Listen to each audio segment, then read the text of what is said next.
ಪ್ರಾರ್ಥಿಸು ನೀ ಓ ಮಗನೇ, ಪ್ರಾರ್ಥಿಸು ನೀ ಓ ಮಗಳೇ, ಪ್ರಾರ್ಥಿಸಲು ಅದ್ಭುತವ ಕಾಣುವೆ, ಆನಂದ ಆರೋಗ್ಯ ಪಡೆಯುವೆ.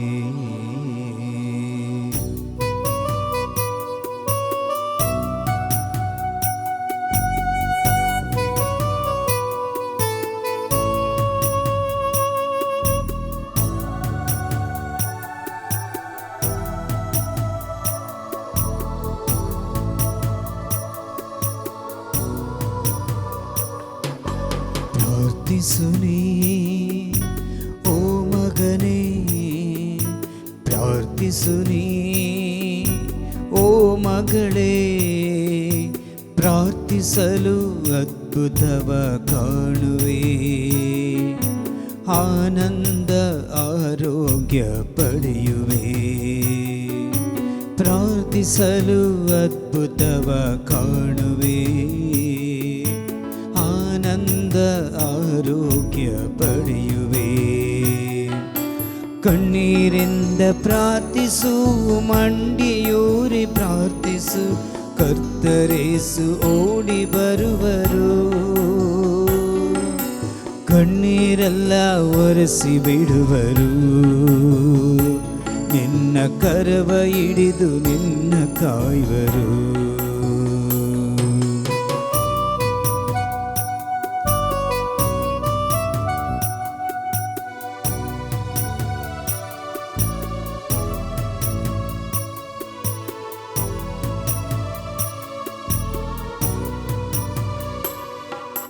ಪಾಪ ತ್ಯಜಿಸಿ ಪ್ರಾರ್ಥನೆ ಮಾಡು,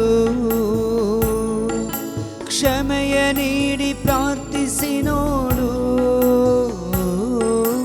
ಪಾಪ ತ್ಯಜಿಸಿ ಪ್ರಾರ್ಥನೆ ಮಾಡು,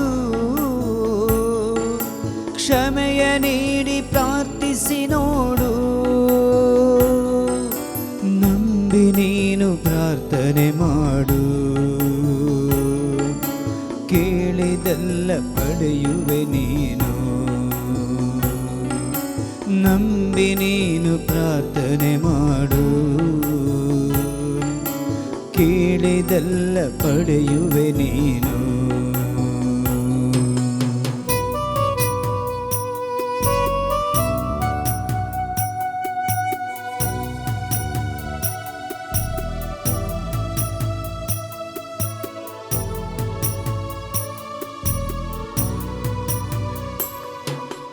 ಯೇಸು ನಾಮದಲ್ಲಿ ಪ್ರಾರ್ಥಿಸು,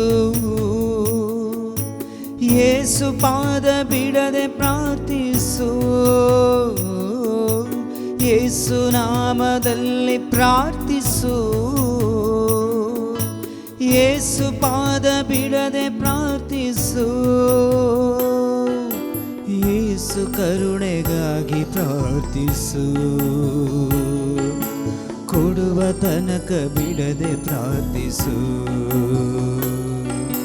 ಯೇಸು ಕರುಣೆಗಾಗಿ ಪ್ರಾರ್ಥಿಸು, ಕೊಡುವ ತನಕ ಬಿಡದೆ ಪ್ರಾರ್ಥಿಸು.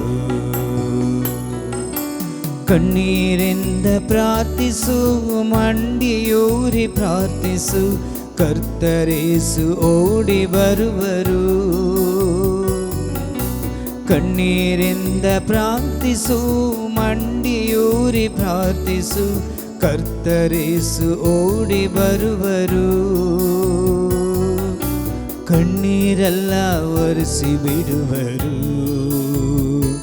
ನಿನ್ನ ಕರವ ಹಿಡಿದು ನಿನ್ನ ಕಾಯುವರು.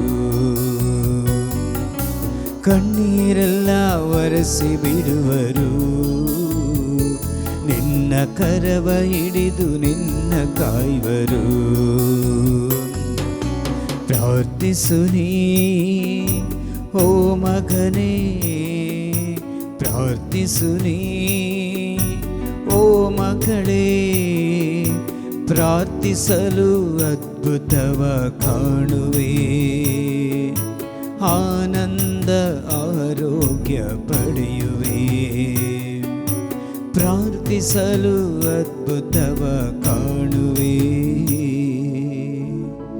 ಆನಂದ ಆರೋಗ್ಯ ಪಡೆಯುವೆ.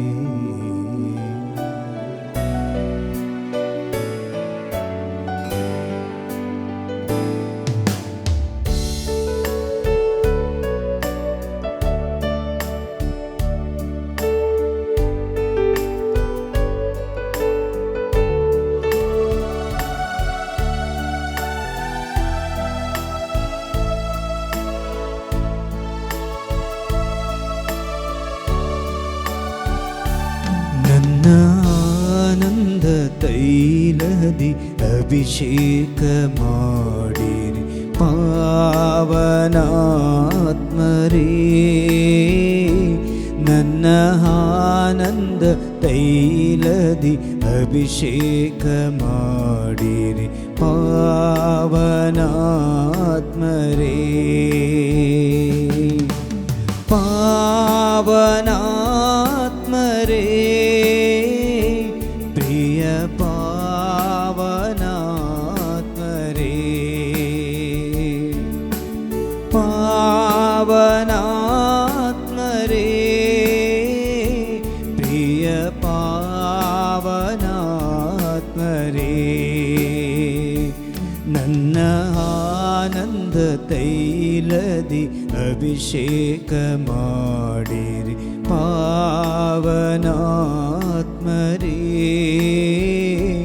ನನ್ನ ಆನಂದ ತೈಲದಿ ಅಭಿಷೇಕ ಮಾಡಿರಿ ಪಾವನಾತ್ಮರೇ.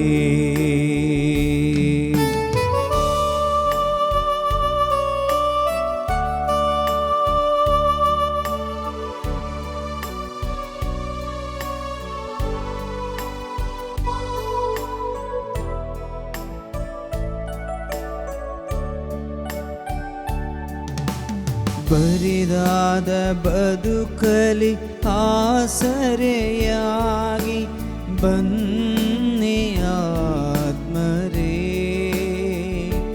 ಪ್ರಿಯ ಪಾವನಾತ್ಮರೇ. ಬರಿದಾದ ಬದುಕಲಿ ಆಸರೆಯಾಗಿ ಪಾವನಾತ್ಮರೇ.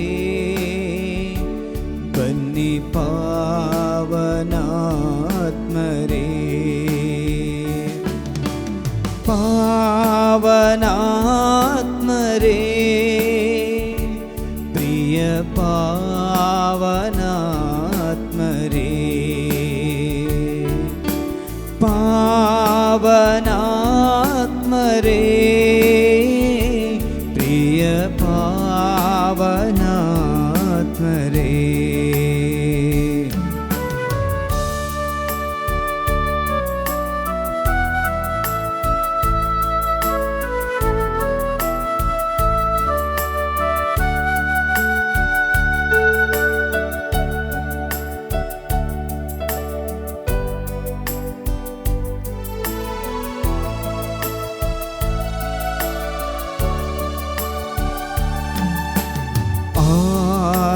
ಸಭೆಯಲ್ಲಿ ನೆಲೆಸಿದ ಆತ್ಮರೇ ಪಾವನಾತ್ಮರೇ. ಬನ್ನಿ ಪಾವನಾತ್ಮರೇ. ಆದಿಮ ಸಭೆಯಲ್ಲಿ ನೆಲೆಸಿದ ಆತ್ಮರೇ ಪಾವನಾತ್ಮರೇ. ಬನ್ನಿ ಪಾವನಾತ್ಮರೇ. ಪಾವನಾತ್ಮರೇ, ಪ್ರಿಯ ಪಾವನಾತ್ಮರೇ. ಪಾವನಾತ್ಮರೇ, ಪ್ರಿಯ ಪಾವನಾತ್ಮರೇ.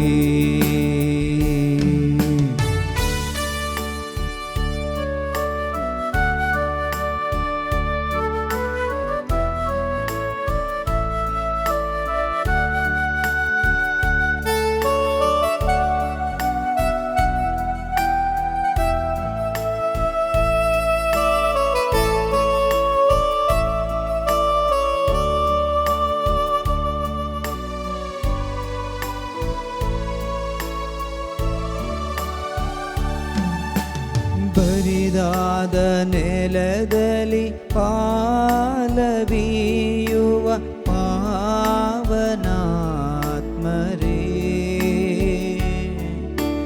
ಬರಿದಾದ ನೆಲದಲ್ಲಿ ಫಲವನ್ನು ನೀಡುವ ಪಾವನಾತ್ಮರೇ,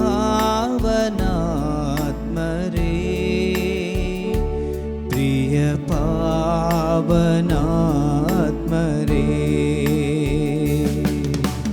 ಪಾವನಾತ್ಮರೇ,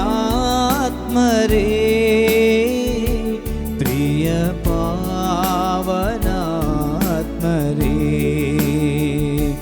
ನನ್ನ ಆನಂದ ತೈಲದಿ ಅಭಿಷೇಕ ಮಾಡಿರಿ ಪಾವನಾತ್ಮರೇ, ನನ್ನ ಆನಂದ ತೈಲದಿ ಅಭಿಷೇಕ ಮಾಡಿರಿ ಪಾವನಾತ್ಮರೇ,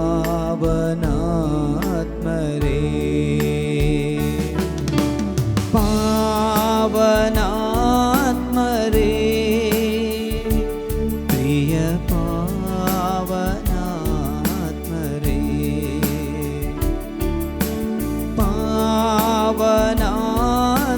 ಪಾವನಾತ್ಮರೇ,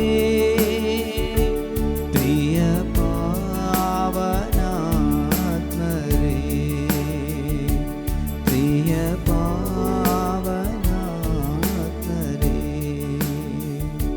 ಪ್ರಿಯ ಪಾವನಾತ್ಮರೇ.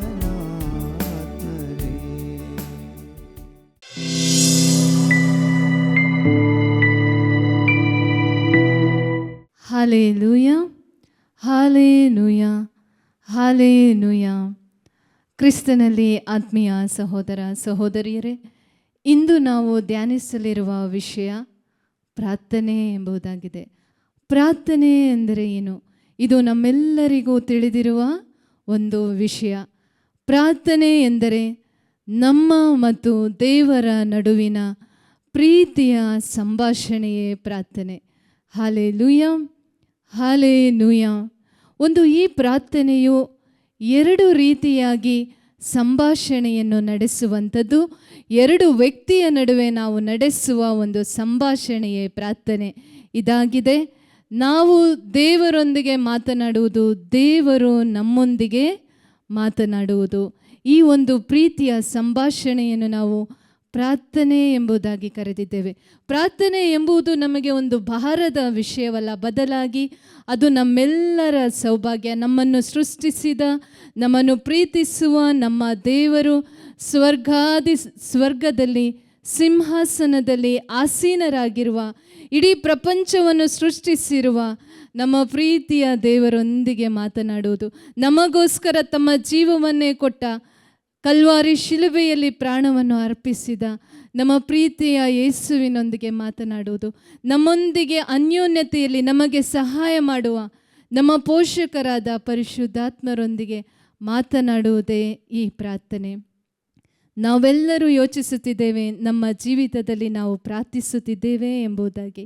ಈ ದಿನ ನಮ್ಮ ಈ ಒಂದು ಪ್ರಾರ್ಥನೆಯ ಬಗ್ಗೆ ಒಂದು ನೂತನವಾದ ಒಂದು ವಿಚಾರವನ್ನು ಈ ಸಮಯದಲ್ಲಿ ನಾವು ತಿಳಿದುಕೊಳ್ಳೋಣ. ಈ ದಿನ ನಾವು ವೈಯಕ್ತಿಕ ಪ್ರಾರ್ಥನೆ ಎಂಬುದರ ಬಗ್ಗೆ ಧ್ಯಾನಿಸಲಿದ್ದೇವೆ. ಪ್ರಕಟಣೆಯ ಗ್ರಂಥ 2ನೇ ಅಧ್ಯಾಯ 4ನೇ ವಚನದಲ್ಲಿ, ಸಂತ ಯೋಹಾನನನ್ನು ಜನರು ದ್ವೀಪ ಸ್ಥಳದಲ್ಲಿ ಸೆರೆಮನೆ ವಾಸಕ್ಕೆ ದೀಪ ಸ್ಥಳದಲ್ಲಿ ಅವರಿಗೆ ಕಳುಹಿಸಿಕೊಟ್ಟಿದ್ದಾಗ ಯೇಸು ಕ್ರಿಸ್ತರು ಸಂತ ಯೋಹಾನನಿಗೆ ಕಾಣಿಸಿಕೊಂಡು ಸಭೆಗಳಿಗೆ ಪತ್ರ ಬರೆಸುತ್ತಾರೆ. ಒಂದು ಎಫೆಸ ಎಂಬ ಸಭೆಗೆ ಪತ್ರ ಬರೆಸುವಾಗ ಯೇಸು ತಿಳಿಸುತ್ತಾರೆ, ನಿನ್ನ ಎಲ್ಲ ಮಹತ್ ಕಾರ್ಯಗಳು ಮೆಚ್ಚುಗೆಯಾಗಿವೆ, ಆದರೆ ನಿನ್ನ ಮೇಲೆ ಆಪಾದನೆ ಮಾಡಲು ಒಂದು ವಿಷಯವಿದೆ, ಅದು ನೀನು ನಿನ್ನ ಮೊದಲನೆಯ ಪ್ರೀತಿಯನ್ನು ಬಿಟ್ಟು ಬಿಟ್ಟಿದ್ದಿ. ಏನಾಗಿದೆ ಇದು ಮೊದಲನೆಯ ಪ್ರೀತಿ? ನೀವು ಒಮ್ಮೆ ಯೋಚಿಸಿ. ನೀವು ಒಬ್ಬ ವ್ಯಕ್ತಿಯನ್ನು ಪ್ರೀತಿಸುತ್ತೀರಿ ಎಂಬುದಾಗಿ ಯೋಚಿಸಿ ನೋಡಿ. ಅವರೊಂದಿಗೆ ನೀವು ಎಂತಹ ಪ್ರೀತಿಯ ಸಂಬಂಧವನ್ನು ಬೆಳೆಸಿಕೊಳ್ಳುತ್ತೀರಿ? ಯಾವಾಗಲೂ ಏನೇ ಕೆಲಸ ಮಾಡುತ್ತಿರಲಿ ನಿಮ್ಮ ಆಲೋಚನೆ ಆ ವ್ಯಕ್ತಿಯ ಮೇಲೆ, ಅವರೊಂದಿಗೆ ನಿಮ್ಮ ಹೃದಯದಲ್ಲಿ ಮನಸ್ಸಿನಲ್ಲಿ ಒಂದು ಅನ್ಯೋನ್ಯತೆ. ಇಂದು ನನ್ನಲ್ಲಿ ನಿಮ್ಮ ಪ್ರತಿಯೊಬ್ಬರಲ್ಲಿ ದೇವರು ಪ್ರಶ್ನಿಸುತ್ತಿದ್ದಾರೆ, ನೀನು ನಿನ್ನ ಮೊದಲನೆಯ ಪ್ರೀತಿಯನ್ನು ಬಿಟ್ಟಿರುವೆಯಾದರೆ ಇಂದು ನೀನು ಹಿಂತಿರುಗಿ ಬಾ. ನಮ್ಮ ಪ್ರೀತಿಯ ಸಂಭಾಷಣೆಯನ್ನು, ಒಂದು ಪ್ರೀತಿಯ ಸಂಬಂಧವನ್ನು ನಾವು ದೇವರೊಂದಿಗೆ ಏರ್ಪಡಿಸಿಕೊಳ್ಳೋಣ. ಯೇಸು ಕ್ರಿಸ್ತರು ಈ ಲೋಕದಲ್ಲಿ ಬಂದು ನಮಗೋಸ್ಕರ ಪ್ರಾಣವನ್ನು ಅರ್ಪಿಸಿ ಶಿಲುಬೆಯಲ್ಲಿ ಪ್ರಾಣತ್ಯಾಗ ಮಾಡಿದ್ದು ಕೇವಲ ನಮ್ಮನ್ನು ಸ್ವರ್ಗಕ್ಕೆ ಕರೆದುಕೊಂಡು ಹೋಗಲು ಮಾತ್ರವಲ್ಲ, ಬದಲಾಗಿ ನನ್ನ ಮತ್ತು ನಿಮ್ಮ ನಡುವೆ ಒಂದು ಪ್ರೀತಿಯ ಸಂಬಂಧ, ಒಂದು ಪ್ರೀತಿಯ ಅನ್ಯೋನ್ಯತೆಯನ್ನು ಏರ್ಪಡಿಸಿಕೊಳ್ಳಲಿಕ್ಕಾಗಿ. ಯೋಹಾನನು ಬರೆದ 15ನೇ ಅಧ್ಯಾಯ 5ನೇ ವಚನದಲ್ಲಿ ಯೇಸು ಸ್ವಾಮಿ ನುಡಿಯುತ್ತಾರೆ, ನಾನೇ ದ್ರಾಕ್ಷ ಬಳ್ಳಿ, ನೀವೆಲ್ಲರೂ ಕವಲು ಬಳ್ಳಿಗಳು. ನನ್ನಿಂದ ಬೇರ್ಪಟ್ಟು ನಿಮ್ಮಿಂದ ಏನು ಮಾಡಲು ಸಾಧ್ಯವಿಲ್ಲ. ಮಾರ್ಕನು ಬರೆದ 1ನೇ ಅಧ್ಯಾಯ 35ನೇ ವಚನದಲ್ಲಿ ನಾವು ನೋಡುತ್ತೇವೆ, ಯೇಸು ಸ್ವಾಮಿ ಮುಂಜಾವಿನ ಸಮಯದಲ್ಲಿ ಇನ್ನೂ ಬೆಳಕು ಹರಿಯುವ ಮುಂಚೆ ನಿರ್ಜನ ಪ್ರದೇಶಕ್ಕೆ ಹೋಗಿ ಪ್ರೀತಿಯ ತಂದೆಯೊಡನೆ ಪ್ರೀತಿಯ ಸಂಭಾಷಣೆ ನಡೆಸುತ್ತಿದ್ದರು. ಯೇಸುವಿಗೆ ತಿಳಿದಿತ್ತು, ಅವರು ಮಾಡುವ ಎಲ್ಲ ಪ್ರತಿದಿನದ ಸಂಗತಿಗಳಲ್ಲಿ ತಂದೆಯಾದ ದೇವರೊಂದಿಗೆ ಮೊದಲು ಚರ್ಚಿಸುವುದು ಅತಿ ಅವಶ್ಯಕ ಎಂಬುದಾಗಿ. ನಾವು ನಮ್ಮ ಪ್ರತಿದಿನವನ್ನು ಹೇಗೆ ಪ್ರಾರಂಭಿಸುತ್ತಿದ್ದೇವೆ?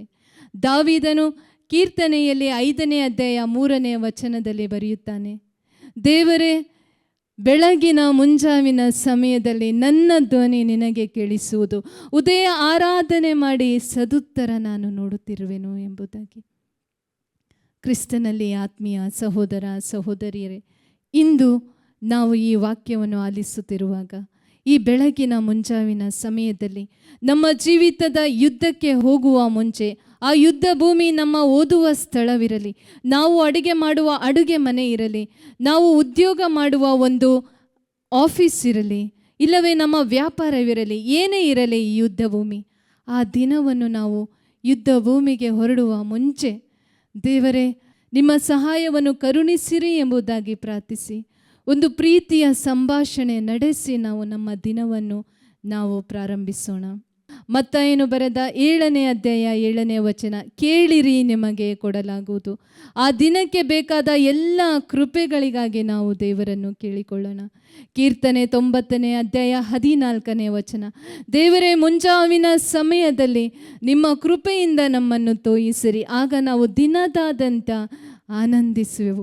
ಬೆಳಗಿನ ಸಮಯದಲ್ಲಿ ದೇವರ ಆ ಒಂದು ಕೃಪೆಯಿಂದ ನಾವು ತುಂಬಿಸಲ್ಪಡೋಣ.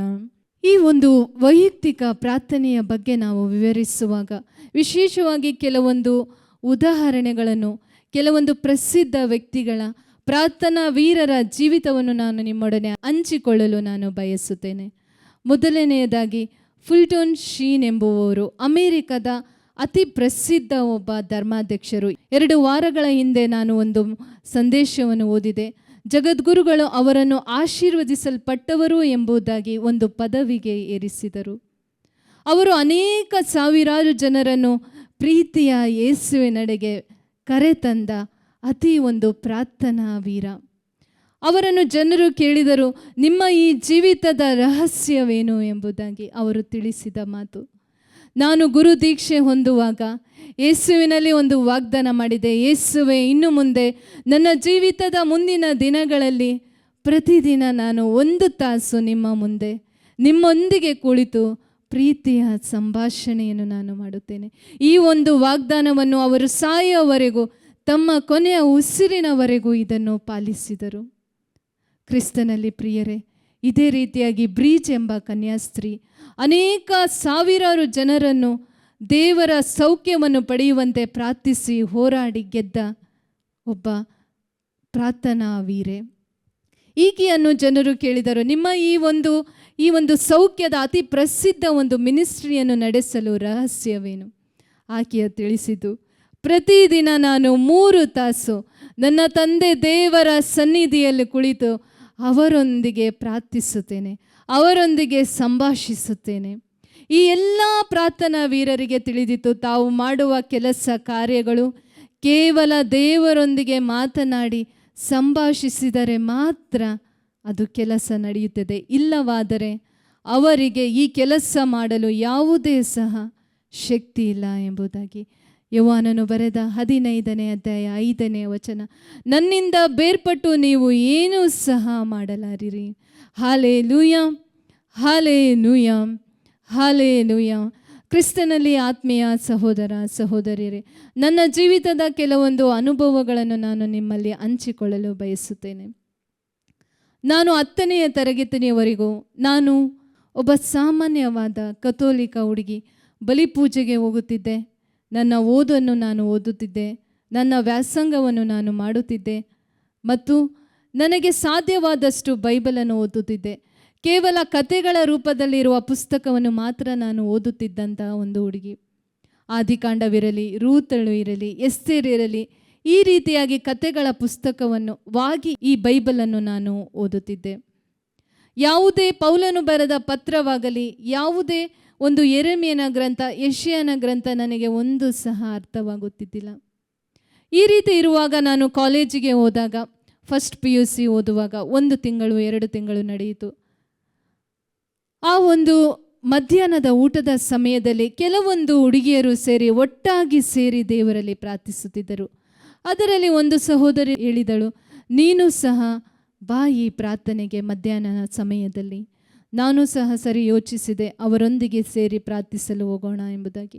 ನಾನು ಅಲ್ಲಿ ಹೋದಾಗ ಆ ಸಹೋದರಿಯರು ಜೋರಾಗಿ ಕರಗಳ ಎತ್ತಿ ದೇವರನ್ನು ಸಂತೋಷದಿಂದ ಆನಂದಿಸಿ, ದೇವರ ಪ್ರೀತಿಯನ್ನು ಆನಂದಿಸಿ, ದೇವರನ್ನು ಸ್ತುತಿಸಿ ಆರಾಧಿಸುವುದನ್ನು ನಾನು ನೋಡಿದೆ. ನನ್ನಲ್ಲೇ ನಾನು ಯೋಚಿಸಿದೆ, ನಾನು ಯಾಕಾಗಿ ದೇವರನ್ನು ಅನುಭವಿಸಲು ನನಗೆ ಸಾಧ್ಯವಾಗುತ್ತಿಲ್ಲ? ಯಾಕಾಗಿ ನನಗೆ ದೇವರನ್ನು ನನ್ನ ಹೃದಯ ಅಂತರಾಳದಿಂದ ಸ್ತುತಿಸಿ ಆರಾಧಿಸಲು ಸಾಧ್ಯವಾಗುತ್ತಿಲ್ಲ? ಆ ಸಹೋದರಿ ನನ್ನನ್ನು ಕರೆದ ಸಹೋದರಿ, ಕೆಲವು ದಿನಗಳ ನಂತರ ಪ್ರತಿಯೊಬ್ಬ ವ್ಯಕ್ತಿಯೊಡನೆ ನೀವು ವೈಯಕ್ತಿಕ ಪ್ರಾರ್ಥನೆಯನ್ನು ಮಾಡುತ್ತಿದ್ದೀರಾ ಎಂಬುದಾಗಿ. ನನ್ನ ಸರದಿ ಬಂದಾಗ ನನ್ನನ್ನು ಸಹ ಪ್ರಶ್ನಿಸಿದಳು, ನೀನು ವೈಯಕ್ತಿಕ ಪ್ರಾರ್ಥನೆ ಮಾಡುತ್ತಿದ್ದೀಯಾ? ಇಲ್ಲವೆಂದಾದರೆ ಪ್ರತಿದಿನ ನೀನು ಬೆಳಿಗ್ಗೆ ಬೆಳಕು ಹರಿಯುವ ಮುಂಚೆ ದೇವರೊಂದಿಗೆ ನಿನ್ನ ಸಂಭಾಷಣೆ ಮಾಡು ಎಂಬುದಾಗಿ ಹೇಳಿದಳು.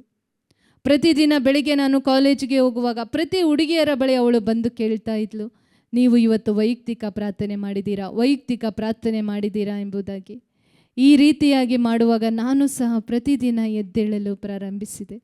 ಬೆಳಿಗ್ಗೆ ಮುಂಜಾವಿನ ಸಮಯದಲ್ಲಿ ದೇವರ ಸನ್ನಿಧಿಯಲ್ಲಿ ಕುಳಿತುಕೊಳ್ಳಲು ಪ್ರಾರಂಭಿಸಿದೆ. ಹೀಗೆ ದಿನಗಳು ಕಳೆಯುತ್ತಾ ಹೋದಾಗ ಇನ್ನೂ ನಾನು ಆ ದೇವರ ಪ್ರೀತಿಯ ಆನಂದವನ್ನು ಅನುಭವಿಸಿರಲಿಲ್ಲ. ಸಿರಾಕನು ಬರೆದ 32ನೇ ಅಧ್ಯಾಯ 14ನೇ ವಚನ ಈ ರೀತಿಯಾಗಿ ನುಡಿಯುತ್ತದೆ, ಮುಂಜಾವಿನ ಹೊತ್ತಾರೆ ಸಮಯದಲ್ಲಿ ದೇವರನ್ನು ಹುಡುಕುವವರು ದೇವರ ದಯೆಯನ್ನು ಪಡೆದುಕೊಳ್ಳುವರು. ಈ ರೀತಿಯಾಗಿ ನಾನು ಬೆಳಗಿನ ಸಮಯದಲ್ಲಿ ಎದ್ದು ದೇವರ ಬಳಿ ಸಮಯವನ್ನು ಕಳೆಯುತ್ತಿರುವಾಗ ಒಂದು ದಿನ ಮಧ್ಯಾಹ್ನದ ಸಮಯದಲ್ಲಿ ಎಲ್ಲ ಹುಡುಗಿಯರು ನಾವು ಕೈಗಳನ್ನು ಎತ್ತಿ ಸ್ತುತಿಸುತ್ತಿರುವಾಗ ಆರಾಧನೆ ನಡೆಸುವ ಹುಡುಗಿ ತಿಳಿಸಿದಳು, ನೀವೆಲ್ಲರೂ ಈ ಸಮಯದಲ್ಲಿ ನಿಮ್ಮನ್ನೇ ಸ್ವತಂತ್ರರಾಗಿ ಬಿಟ್ಟು ದೇವರನ್ನು ಆರಾಧಿಸಿರಿ, ಸ್ತುತಿಸಿರಿ. ನಿಮ್ಮ ಬಾಯನ್ನು ನೀವು ಸಡಿಲವಾಗಿ ಬಿಟ್ಟು ಪರಿಶುದ್ಧಾತ್ಮರಿಗೋಸ್ಕರ ನೀವು ಪ್ರಾರ್ಥಿಸಿರಿ ಎಂಬುದಾಗಿ ಹೇಳಿದಳು. ನಾನು ಸಹ ನನ್ನ ಕೈಗಳನ್ನೆತ್ತಿ ದೇವರನ್ನು ಆರಾಧಿಸಲು ಪ್ರಾರಂಭಿಸಿದೆ. ಒಂದು ಕ್ಷಣದಲ್ಲಿ ಸ್ವರ್ಗದಿಂದ ಒಂದು ಅದ್ಭುತವಾದ ಶಕ್ತಿ ನನ್ನಲ್ಲಿ ಪ್ರವೇಶಿಸುವುದನ್ನು, ಒಂದು ಕರೆಂಟ್ ಪಾಸಾಗುವ ರೀತಿಯಲ್ಲಿ ನನ್ನ ಶರೀರದಲ್ಲಿ ಭಾಸವಾಯಿತು. ಆ ಕ್ಷಣದಲ್ಲಿ ನನ್ನ ತುಟಿಗಳು ಸಡಿಲವಾಗಿ ಯಾವುದೋ ಹೊಸ ಭಾಷೆ ನನ್ನ ಬಾಯಲ್ಲಿ ಮಾತನಾಡಲು ಪ್ರಾರಂಭಿಸಿತು. ಅಲ್ಲಿಯವರೆಗೂ ನಾನು ಒಬ್ಬ ಪ್ರಬೋಧಕರು ಅನ್ಯ ಭಾಷೆಯಲ್ಲಿ ಮಾತನಾಡುವುದನ್ನು ಗಮನಿಸಿದೆ. ಅನ್ಯ ಭಾಷೆಯಲ್ಲಿ ನಾನು ಮಾತನಾಡಲು ಪ್ರಾರಂಭಿಸಿದೆ. ನನ್ನ ಕೈಗಳು ನನಗೆ ಅಯಸ್ಕಾಂತ ಎಳೆದ ಹಾಗೆ ಒಂದು ಶಕ್ತಿಯ ಅನುಭವ. ಪರವಶಳಾಗಿ ನಾನು ಸ್ತುತಿಸುತ್ತಾ ದೇವರನ್ನು ಆರಾಧಿಸುತ್ತಾ ಹೇಗೆ ಸಮಯ ಕಳೆಯಿತೋ ನನಗೆ ತಿಳಿಯಲೇ ಇಲ್ಲ. ಮರುದಿನ ಬೆಳಿಗ್ಗೆ ನಾನು ಮುಂಜಾವಿನ ಸಮಯದಲ್ಲಿ ದೇವರ ಸನ್ನಿಧಿಯಲ್ಲಿ ಕುಳಿತಾಗ ಆ ದೇವರ ಪ್ರೀತಿಯನ್ನು ನನಗೆ ಅನುಭವಿಸಲು ಸಾಧ್ಯವಾಯಿತು. ದೇವರಲ್ಲಿ ಕುಳಿತು, ದೇವರ ಸನ್ನಿಧಿಯಲ್ಲಿ ಕುಳಿತು ನನ್ನ ಕರಗಳ ಎತ್ತಿ ದೇವರೊಂದಿಗೆ ಒಂದು ವೈಯಕ್ತಿಕ ಪ್ರಾರ್ಥನೆ ಮಾಡಲು ನಾನು ಪ್ರಾರಂಭಿಸಿದೆ. ದಿನಗಳು ಕಳೆಯಿತು, ತಿಂಗಳುಗಳು ಕಳೆಯಿತು, ವರ್ಷಗಳು ಕಳೆಯಿತು. ನನ್ನ ಮತ್ತು ದೇವರ ಸಂಬಂಧ ವೈಯಕ್ತಿಕ ಪ್ರಾರ್ಥನೆ 5 ನಿಮಿಷದಿಂದ 10 ನಿಮಿಷ, 10 ನಿಮಿಷದಿಂದ 20, ಅರ್ಧ ತಾಸು, 1 ಗಂಟೆ, ಅದಕ್ಕಿಂತ ಹೆಚ್ಚು ಆಗಲು ಪ್ರಾರಂಭಿಸಿತು.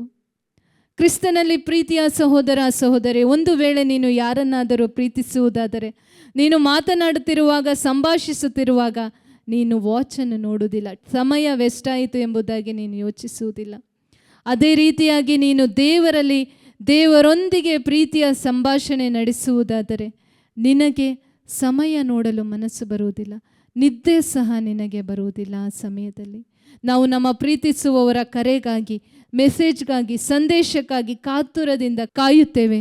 ನಾವು ಏನೇ ಕೆಲಸ ಮಾಡಿದರೂ ಸಹ ನಮ್ಮ ಮನಸ್ಸು ನಮ್ಮನ್ನು ಪ್ರೀತಿಸುವವರ ಮೇಲೆಯೇ ಇರುತ್ತದೆ. ಈ ರೀತಿಯ ಒಂದು ಅನ್ಯೋನ್ಯತೆಯ ವೈಯಕ್ತಿಕ ಪ್ರಾರ್ಥನೆಗೆ ದೇವರು ನಿಮ್ಮನ್ನು ಕರೆಯುತ್ತಿದ್ದಾರೆ. 10 ವರ್ಷಗಳಿಗಿಂತ ಹೆಚ್ಚಾಗಿ ನಾನು ಒಂದು ವೈಯಕ್ತಿಕ ಪ್ರಾರ್ಥನಾ ವಿಧವನ್ನು ಅನುಸರಿಸಿಕೊಂಡು ಬಂದಿದ್ದೇನೆ. ನನಗೆ ಒಬ್ಬ ಗುರುಗಳ ಮೂಲಕವಾಗಿ ಒಂದು ಪುಸ್ತಕ ದೊರೆಯಿತು.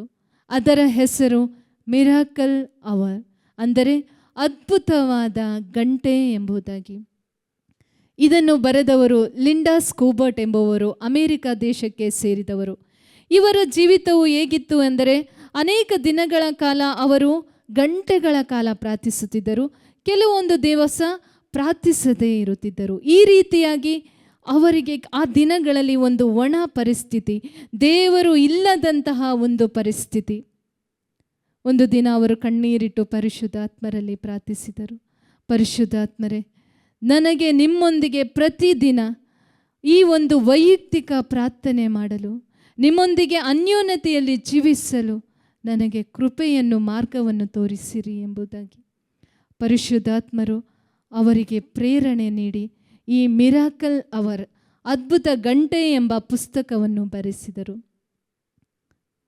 ಇದರಿಂದ ಅನೇಕ ಸಾವಿರಾರು ಜನರು ಈ ಪುಸ್ತಕದಿಂದ ಒಂದು ದೇವರೊಂದಿಗೆ ಒಂದು ಪ್ರಾರ್ಥನೆಯಲ್ಲಿ ಕಳೆಯಲು ಒಂದು ಸ್ಥಿರತೆಯನ್ನು ಕಂಡುಕೊಂಡಿದ್ದಾರೆ. ಈ ರೀತಿಯಾಗಿ ನಾನು ಪ್ರಾರ್ಥಿಸುತ್ತಾ ಬಂದಿದ್ದೇನೆ. ಈ ಒಂದು ವಿಧವನ್ನೇ ನಾನು ನಿಮ್ಮಲ್ಲಿ ಹಂಚಿಕೊಳ್ಳಲು ಬಯಸುತ್ತೇನೆ.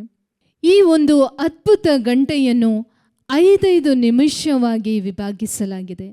ನಿಮ್ಮ ಈ ಒಂದು ವೈಯಕ್ತಿಕ ಪ್ರಾರ್ಥನೆಯನ್ನು ನೀವು ಸ್ತುತಿಯೊಂದಿಗೆ ಪ್ರಾರಂಭಿಸಿರಿ. ಕೀರ್ತನೆಗಳು 103, 1-2.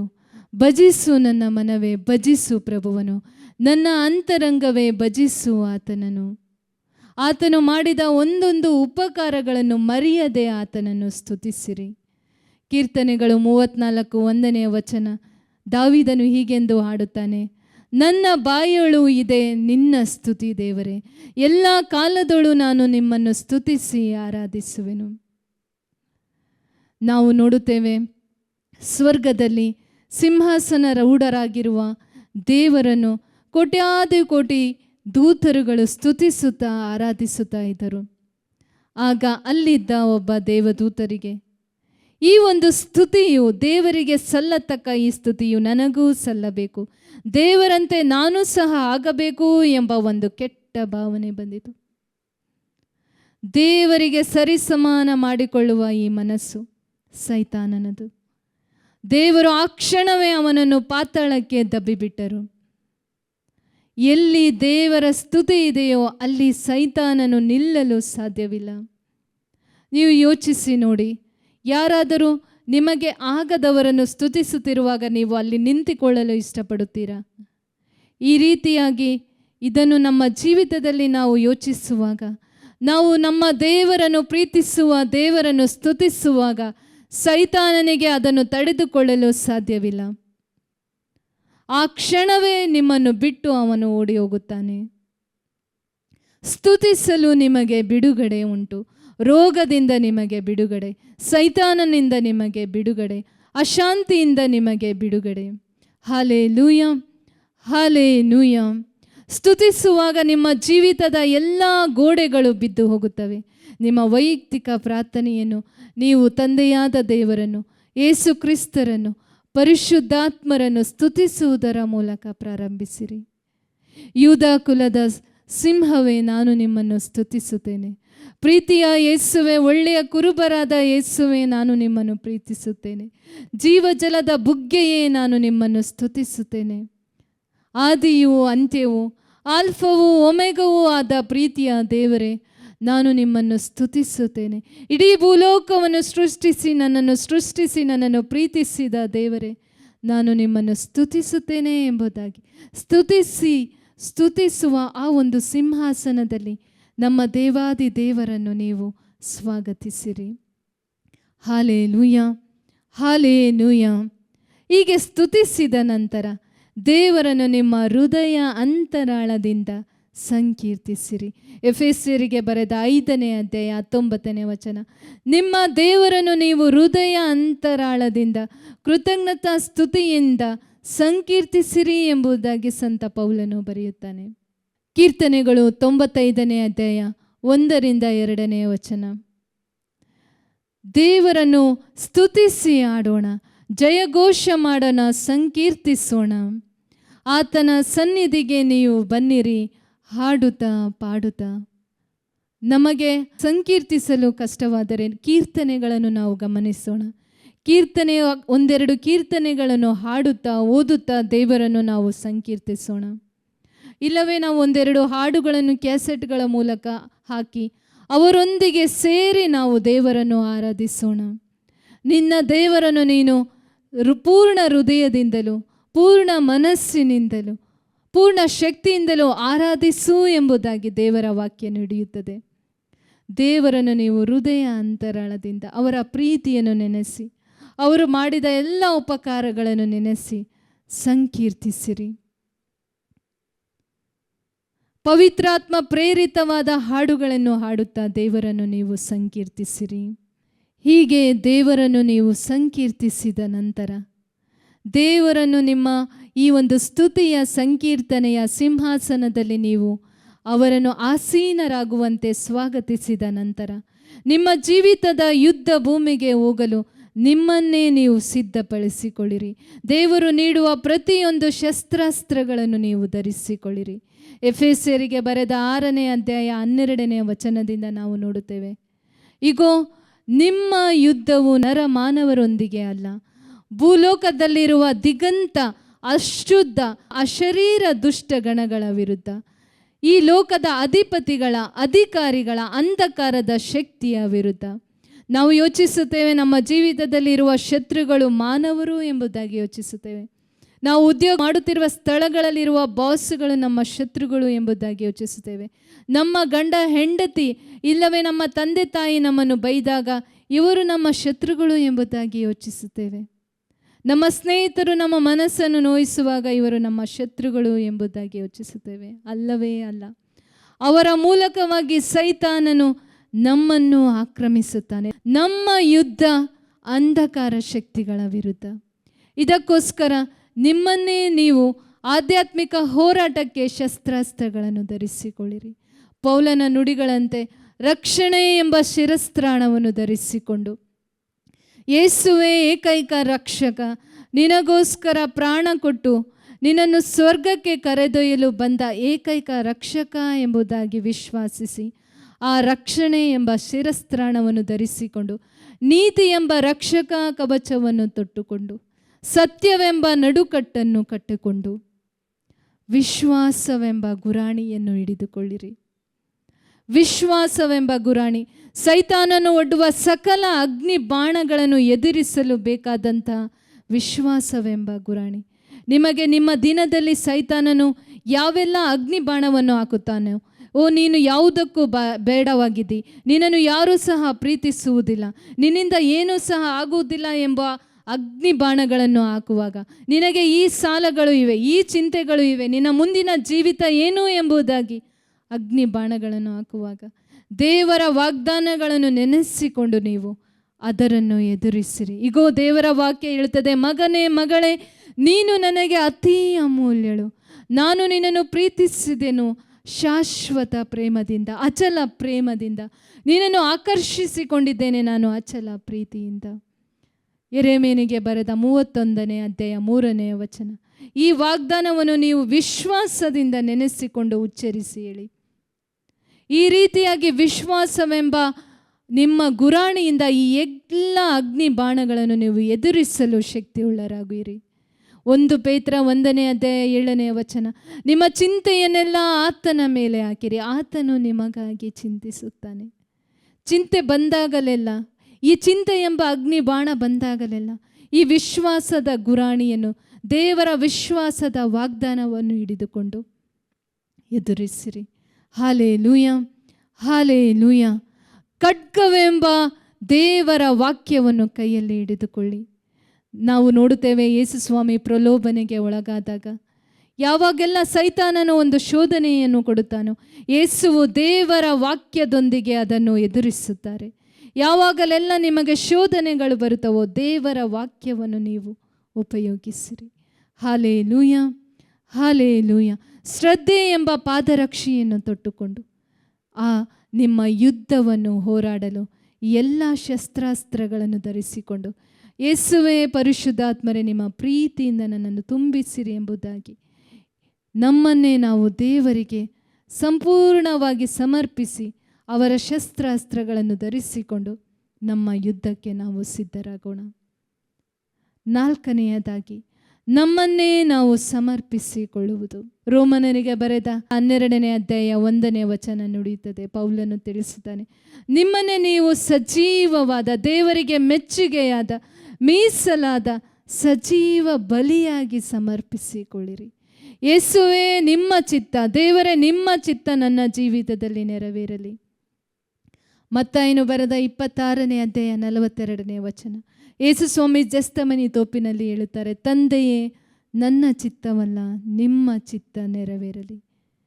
ದೇವರಿಗೆ ನಮ್ಮನ್ನೇ, ನಮ್ಮ ಕುಟುಂಬವನ್ನು, ನಮ್ಮ ಆಸ್ತಿಯನ್ನು, ನಮ್ಮ ಉದ್ಯೋಗವನ್ನು, ನಮ್ಮ ಎಲ್ಲ ಆಲೋಚನೆಗಳನ್ನು, ಯೋಜನೆಗಳನ್ನು, ಉದ್ದೇಶಗಳನ್ನು ನಾವು ದೇವರ ಪಾದದಲ್ಲಿ ಸಮರ್ಪಿಸಿಬಿಡೋಣ. ಜ್ಞಾನೋಕ್ತಿಗಳು 3ನೇ ಅಧ್ಯಾಯ ನಾವು 4ರಿಂದ ನೋಡುತ್ತೇವೆ. ಇಗೋ ನಿನ್ನ ಸ್ವಂತ ಬುದ್ಧಿಯನ್ನೇ ನೀನು ನೆಚ್ಚಿಕೊಂಡಿರದಿರು, ಸಂಪೂರ್ಣವಾಗಿ ದೇವರನ್ನೇ ನೀನು ನಂಬಿಕೊಂಡಿರು. ಇಗೋ ನಿನ್ನ ಆಲೋಚನೆಗಳನ್ನು ಎಲ್ಲವನ್ನು ದೇವರ ಪಾದದಲ್ಲಿ ಸಮರ್ಪಿಸುತ್ತಾ, ಯೇಸುವೇ ಇಗೋ ನಾನು ನಿಮ್ಮಲ್ಲಿ ನನ್ನ ಜೀವಿತವನ್ನು, ನನ್ನ ವರ್ತಮಾನ ಜೀವಿತವನ್ನು, ಭವಿಷ್ಯವನ್ನು, ಕಳೆದು ಹೋದ ಜೀವಿತವನ್ನು ನಿಮ್ಮ ಪಾದದಲ್ಲಿ ಸಮರ್ಪಿಸುತ್ತೇನೆ ಎಂಬುದಾಗಿ ಸಂಪೂರ್ಣವಾಗಿ ದೇವರಿಗೆ ನಾವು ಸಮರ್ಪಿಸಿ ಬಿಡೋಣ. ಯೇಸುವೆ ನಿಮ್ಮ ಪರಿಶುದ್ಧ ರಕ್ತದಿಂದ ನನ್ನನ್ನು ತೊಳೆಯಿರಿ, ನಿಮ್ಮ ಪರಿಶುದ್ಧ ಶಿಲುಬೆಯ ಕೆಳಗೆ ನನ್ನನ್ನೇ ನಾನು ಸಮರ್ಪಿಸಿಕೊಳ್ಳುತ್ತೇನೆ ಎಂಬುದಾಗಿ ಸಂಪೂರ್ಣವಾಗಿ ನಾವು ಸಮರ್ಪಿಸಿ ಬಿಡೋಣ. ಎಲ್ಲವನ್ನು ನಾವು ಸಮರ್ಪಿಸಿದ ಮೇಲೆ ನಮ್ಮ ಎಲ್ಲವನ್ನು ಪರಿಶುದ್ಧಾತ್ಮರಿಗೆ ನಾವು ಒಪ್ಪಿಸಿಕೊಡೋಣ. ಪ್ರೀತಿಯ ಪರಿಶುದ್ಧಾತ್ಮರೇ, ನನ್ನ ಜೀವಿತದ ನಿಯಂತ್ರಣವನ್ನು ನೀವು ತೆಗೆದುಕೊಳ್ಳಿರಿ. ನಿಮ್ಮಲ್ಲಿ ನಾನು ನನ್ನನ್ನು ಸಮರ್ಪಿಸಿಕೊಳ್ಳುತ್ತೇನೆ, ನನ್ನಲ್ಲಿ ಆಗಮಿಸಿರಿ ಎಂಬುದಾಗಿ ಪರಿಶುದ್ಧಾತ್ಮರಿಗೋಸ್ಕರ ನಾವು ಪ್ರಾರ್ಥಿಸೋಣ. ಯೋಹಾನನು ಬರೆದ 15ನೇ ಅಧ್ಯಾಯದಲ್ಲಿ ನಾವು ನೋಡುತ್ತೇವೆ, ಯೇಸು ಸ್ವಾಮಿ ತಿಳಿಸುತ್ತಾರೆ, ನಾನು ನಿಮಗೆ ಒಬ್ಬ ಸಹಾಯಕರನ್ನು ಕೊಡುತ್ತೇನೆ, ಒಬ್ಬ ಪೋಷಕರನ್ನು ಕೊಡುತ್ತೇನೆ. ನಮ್ಮ ಪ್ರೀತಿಯ ಪರಿಶುದ್ಧಾತ್ಮರು ನಮ್ಮ ಸಹಾಯಕರು, ಆಲೋಚನಾಕರ್ತರು. ಪರಿಶುದ್ಧಾತ್ಮರೇ, ನನ್ನ ಜೀವಿತದ ನಿಯಂತ್ರಣವನ್ನು ನೀವು ತೆಗೆದುಕೊಳ್ಳಿ. ಗಲಾತ್ಯರಿಗೆ ಬರೆದ 5ನೇ ಅಧ್ಯಾಯ 22ನೇ ವಚನ. ಪರಿಶುದ್ಧಾತ್ಮರ ಫಲಗಳು ಪ್ರೀತಿ, ಶಾಂತಿ, ಸಮಾಧಾನ, ಸೌಜನ್ಯ, ಪ್ರಾಮಾಣಿಕತೆ, ತಾಳ್ಮೆ, ಈ ಎಲ್ಲ ಫಲಗಳಿಂದ ನನ್ನನ್ನು ತುಂಬಿಸಿರಿ ಪರಿಶುದ್ಧಾತ್ಮರೇ ಎಂಬುದಾಗಿ ಕೇಳಿಕೊಳ್ಳೋಣ. ಸಂತ ಪೌಲನು ಬರೆಯುತ್ತಾನೆ, ನೀವು ಪ್ರೀತಿಯನ್ನು ಧರಿಸಿಕೊಳ್ಳಿರಿ. ಪ್ರೀತಿಯಿಂದ ನಾವು ಯಾರನ್ನು ಸಹ ಈ ಲೋಕದಲ್ಲಿ ಗೆಲ್ಲಬಹುದು. 1ನೇ ಕೊರಿಂಥ 13ನೇ ಅಧ್ಯಾಯ 13ನೇ ವಚನ. ನಂಬಿಕೆ, ನಿರೀಕ್ಷೆ, ಪ್ರೀತಿ, ಎಲ್ಲಕ್ಕಿಂತಲೂ ಮಿಗಿಲಾದುದು ಪ್ರೀತಿ. ಪರಿಶುದ್ಧಾತ್ಮರೇ, ನಿಮ್ಮ ಪ್ರೀತಿಯಿಂದ ನನ್ನನ್ನು ತುಂಬಿಸಿರಿ ಎಂಬುದಾಗಿ ಪ್ರಾರ್ಥಿಸೋಣ. ರೋಮನರಿಗೆ ಬರೆದ 5ನೇ ಅಧ್ಯಾಯ 5ನೇ ವಚನ. ದೇವರು ತಮ್ಮ ಪವಿತ್ರಾತ್ಮರ ಮೂಲಕವಾಗಿ ನಮ್ಮ ಹೃದಯಗಳಲ್ಲಿ ತಮ್ಮ ಪ್ರೀತಿಯನ್ನು ಧಾರಾಳವಾಗಿ ಸುರಿಸಿದ್ದಾರೆ. ಕೇಳಿಕೊಳ್ಳುವವನಿಗೆ ಕೊಡುವೆನು ಎಂಬುದಾಗಿ ದೇವರು ನುಡಿದಿದ್ದಾರೆ. ಪರಿಶುದ್ಧಾತ್ಮರಿಗೋಸ್ಕರ ನಾವು ಪ್ರಾರ್ಥಿಸೋಣ. ತಂದೆಯಾದ ದೇವರೇ, ಪರಿಶುದ್ಧಾತ್ಮರನ್ನು ನಮಗೆ ಅನುಗ್ರಹಿಸಿರಿ. ದಾಹವುಳ್ಳವನು ನೀರನ್ನು ಕುಡಿಯುತ್ತಾನೆ. ಅದಕ್ಕೋಸ್ಕರ ನಮಗೆ ಎಷ್ಟು ದಾಹವಿದೆಯೋ ಅಷ್ಟನ್ನು ನೀರನ್ನು ನಾವು ಕುಡಿಯುತ್ತೇವೆ.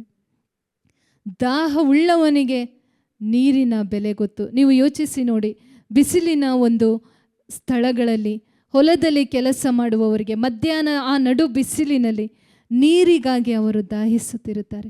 ಒಂದು ತಂಪಾದ ನೀರು ಕೊಟ್ಟಾಗ ಆ ಒಂದು ಸುಖದ ಅನುಭವ.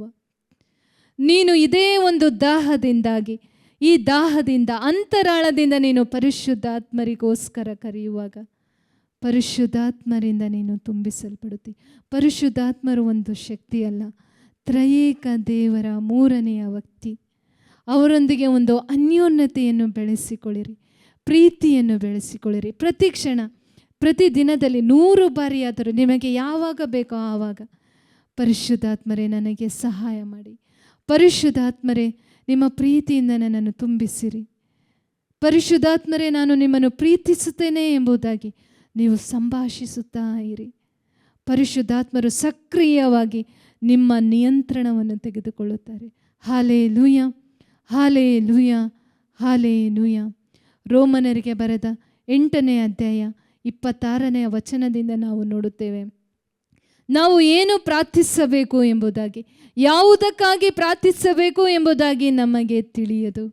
ಆದರೆ ಪರಿಶುದ್ಧಾತ್ಮರು ಮಾತುಗೆಟಗದ ರೀತಿಯಲ್ಲಿ ಆತ್ಮಧ್ವನಿಯಿಂದ ತಂದೆಯಾದ ದೇವರಲ್ಲಿ ಪ್ರಾರ್ಥಿಸುತ್ತಾರೆ, ನಮಗೋಸ್ಕರ ಪ್ರಾರ್ಥಿಸುತ್ತಾರೆ. ಬೇರೆಯವರ ಬಳಿ ನಾವು ಹೋಗಿ ಕೇಳ್ತೇವೆ, ನೀವು ಪ್ರಾರ್ಥಿಸಿ ನಮಗಾಗಿ, ನೀವು ನಮಗಾಗಿ ಪ್ರಾರ್ಥಿಸಿ ಎಂಬುದಾಗಿ. ನಮ್ಮನ್ನು ಅತಿಯಾಗಿ ಪ್ರೀತಿಸುವ, ನಮಗೆ ಸಹಾಯ ಮಾಡುವ ಪರಿಶುದ್ಧಾತ್ಮರಿಂದ ತುಂಬಿಸಲ್ಪಟ್ಟು ನೀವು ಪ್ರಾರ್ಥಿಸಿರಿ. ಎಫೆಸರಿಗೆ ಬರೆದ 6ನೇ ಅಧ್ಯಾಯ 18ನೇ ವಚನ, ಪವಿತ್ರಾತ್ಮ ಪ್ರೇರಿತರಾಗಿ ನೀವು ಪ್ರಾರ್ಥಿಸಿರಿ ಎಂಬುದಾಗಿ ದೇವರ ವಾಕ್ಯ ನುಡಿಯುತ್ತದೆ. Hallelujah, hallelujah, hallelujah. ನಿಮ್ಮ ಹೃದಯ ಅಂತರಾಳದಲ್ಲಿ ಪರಿಶುದ್ಧಾತ್ಮರ ಇಂಗಿತವೇನು ಎಂಬುದನ್ನು ಅರಿತ ದೇವರು, ಪರಿಶುದ್ಧಾತ್ಮರು ದೇವರ ಚಿತ್ತದಂತೆ ನಮಗೋಸ್ಕರ ಪ್ರಾರ್ಥಿಸುತ್ತಾರೆ. ಪರಿಶುದ್ಧಾತ್ಮರ ಇಂಗಿತವೇನು ಎಂಬುದನ್ನು ಅರಿತ ದೇವರು ಆ ಪ್ರಾರ್ಥನೆಗೆ ಸದುತ್ತರವನ್ನು ನಮಗೆ ಅನುಗ್ರಹಿಸುತ್ತಾರೆ. ಪರಿಶುದ್ಧಾತ್ಮರ ಫಲಗಳಿಂದ ನೀವು ತುಂಬಿಸಲ್ಪಟ್ಟು ನಿಮ್ಮ ದಿನವನ್ನು ಪ್ರಾರಂಭಿಸಿರಿ. ಪರಿಶುದ್ಧಾತ್ಮರೇ ನಿಮ್ಮ ವರಗಳಿಂದ ನನ್ನನ್ನು ತುಂಬಿಸಿರಿ ಎಂಬುದಾಗಿ ಪ್ರಾರ್ಥಿಸಿರಿ. ಒಬ್ಬ ಕ್ರೈಸ್ತ ವಿಶ್ವಾಸಿಯಾಗಿ ಪರಿಶುದ್ಧಾತ್ಮರ ವರಗಳನ್ನು ಹೊಂದಿಕೊಂಡು ನೀನು ಹೋಗುವುದು ಅತಿ ಅವಶ್ಯಕ. ನಾವು ಅಸಹಾಯಕರು. ಯೇಸುವಿನ ಪ್ರೇಷಿತರನ್ನು ನೀವು ನೋಡಿ, ಅವರು ವಿದ್ಯಾಭ್ಯಾಸ ಅರಿಯದವರು. ಅವರಿಗೆ ಈ ಶಕ್ತಿ ಎಲ್ಲಿಂದ ಬಂತು? ಪವಿತ್ರಾತ್ಮರಿಂದ. ಪ್ರೇಷಿತರ ಕಾರ್ಯಕಲಾಪ 1ನೇ ಅಧ್ಯಾಯ 8ನೇ ವಚನ, ನೀವು ಪರಿಶುದ್ಧಾತ್ಮರಿಂದ ತುಂಬಿಸಲ್ಪಟ್ಟು ಶಕ್ತಿಯುತರಾಗುವಿರಿ, ಆಗ ಜುದೇಯದಲ್ಲೂ ಸಮಾರಿಯದಲ್ಲೂ ಜೆರುಸಲೇಮಿನಲ್ಲೂ ಭೂಲೋಕದ ಕಟ್ಟ ಕಡೆಯವರೆಗೂ ನನಗೆ ಸಾಕ್ಷಿಗಳಾಗುವಿರಿ.